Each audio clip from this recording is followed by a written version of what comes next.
Noon Gov, what is the purpose kitsang sininga Well, program? we have our education summit here. The purpose is kung ako lang iya, and I said that earlier, this is a meeting. Patawag meeting, kita, tungkol sa ating mga partners and our stakeholders, ang DepEd, our schools, ang ating mga mayors, ang sanggunian, our private partners, so that we can stop and review ang ating educational system and our educational program together with the DepEd. Sa probinsya, let's take, I presented to them, this is our best province program. Muling eskwela sa probinsya for effective, relevant, and transformative education system. So, ginbalikan ko na kita. And I showed them that since 2022, when we wrote that, naka-implement na kita. Naka-implement na kita. Kamagi sa itong aggressive classroom program and facilities. Pagi sa itong career guidance and counseling program. Pagi sa itong voter education program. Pagi sa itong reading program, ang Best Basa, and the proof of concept in partnership with Synergia, and the others. So, muna ang iplasta natin kayo. And we are doing well. We're getting very concrete results. Halimbawa, with the DepEd, because USEC, under Secretary Peter Converse, we said that lagson na ito. Basta sa masarangan natin ang classroom shortage na problema. And we are willing to invest 500 million classrooms alone together with the DepEd. Let's put together the numbers. Pwede siya kung again. So, that is just an example.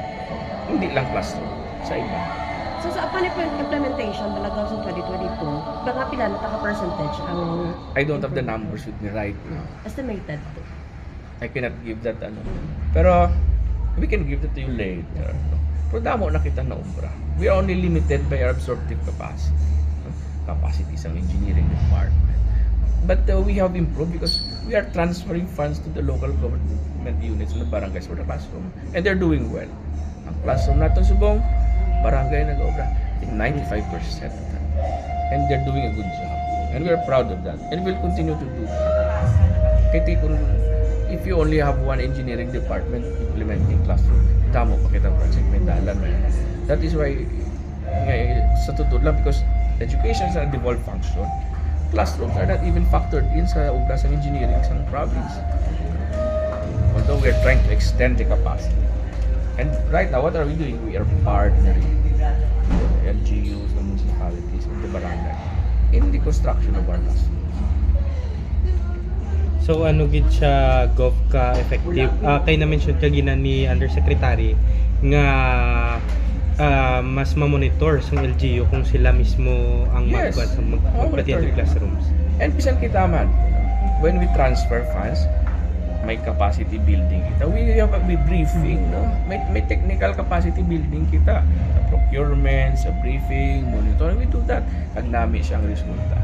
And Secretary Ngara mentioned in the budget hearing in Congress, sa Committee on Education budget hearing, that Iloilo is doing this.